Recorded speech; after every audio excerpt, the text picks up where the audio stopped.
we're talking about national security. So these are the people who define national security for Pakistan over the years, with their hard work in building up a military that is second to none, and which has always delivered. We have the capacity to contain our enemies and to repay in kind.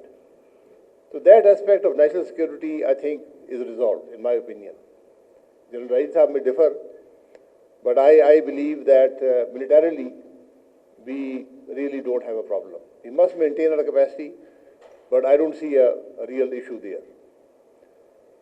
The issue really is in the larger aspect of governance and the political system and how we are dealing with it. It's an unfortunate fact that the military leadership of Pakistan, historically, and the political leadership do not understand each other. That's where the real problem comes up.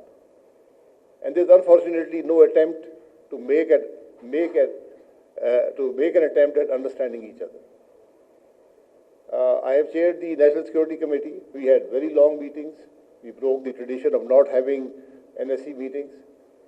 I tried to have a more collegial, physical setup there also, but we could not agree on that. So it's very important that these two pillars of the Constitution, these two institutions understand each other. Because, as I said, militarily, I don't foresee a problem. The national security document, the policy document, I've never read it. I've not seen it. But it will just remain a document unless we understand what national security is about. To me, national security is about the people of the country. If they are secure, if we are worried about their welfare, if the country is growing, if we are creating jobs, if our economy is growing, if we have institutions that work, if we have people who are optimistic about the country, then we have national security. If we don't, we have a real problem. And today, we have a real problem. But we somehow do not want to acknowledge it. Wherever I go, people ask questions. The young, the older people like myself, and every segment of society. And the question is, what will happen to us? What is our future? What will happen to the country? These are very critical questions. And this is national security. And they talk about solutions. But what is the solution? You go to a TV program, you go to academic setting, you go to talk to students, they say, कि हल क्या है? Solution क्या है? हल क्या है? So there is no miraculous solution. There is no miracle that will happen that will fix Pakistan's ills. We have to, people ask me, and I always have this question, it's a very mundane solution. It appears very ordinary, and that is rule of law. If you do not have rule of law, Pakistan will not prosper. It's as simple as that.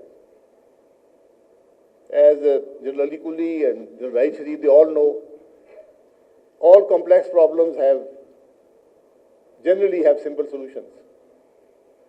It's just the question of finding that solution and implementing it. I never met General Raheel Sharif, only a few times in formal occasions. But he inherited a huge issue, huge security issue. And it's not widely acknowledged or widely known even, the job that he did for Pakistan. It's not an ordinary job. I had no intention of saying that here, but since the debate gravitated towards that, and if I'm not wrong, under his command, we lost more young people, we have more shaheeds than in any other war in Pakistan. And we won that war. We won that war. against the same people that the whole world could not defeat in Afghanistan. It was a very brutal war, a very difficult war, and General Saab's leadership withstood that challenge and we came out on top. But we did lose a lot of people, a lot of shaheeds. And Air Marshal Saab raised this issue about General Maulana Fazlur Rehman. I worked with him for 30 years. I found him to be a very rational man. But these statements I did not understand.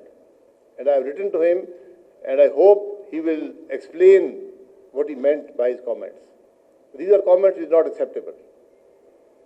We all have relatives in the military. We all have shaheeds in the military. And I don't know of a single person who joins the military for the salary. It's about a commitment. It's about a passion. So I hope that Maulana Sahib will be able to explain his comments. So the solution for Pakistan is simple, but it appears very difficult. And both the military and the civilian people have to play a role in it. Without rule of law, Pakistan will not move forward. The economy will not grow. The young people will not have jobs. They'll be leaving the country.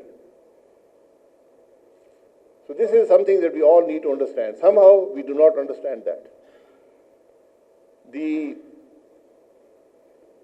Every institution that Pakistan has today is failing or has failed. And we still make no attempt at reform. You look at the budget speech, there's no attempt at reform there. There's no talk of reform. If you do not reform, you'll never get out of the IMF program. Because the IMF program injects discipline into the system. It's something we can do ourselves, but we're unable to do it. So they force the discipline upon you because they're answerable to for their own money that they give you, and also to other lenders who rely on them to provide supervision of what we're doing. So it takes discipline. It takes a lot of hard work. It'll take a lot of pain before Pakistan turns the corner. This is something that all of us as Pakistanis need to understand. There's no two Pakistans here. There's a citizen wearing the uniform, and there's a citizen not wearing the uniform. It's a responsibility that belongs to all of us. It's not the militaries alone, it's not the politicians alone. And that relationship is defined by the Constitution. So, while we read the 16 books that Ikram Sehgal Sahab has written, and unfortunately for him, he's a prolific writer, but we're not prolific readers. So you have a real problem here. So, but there's another book that we must read.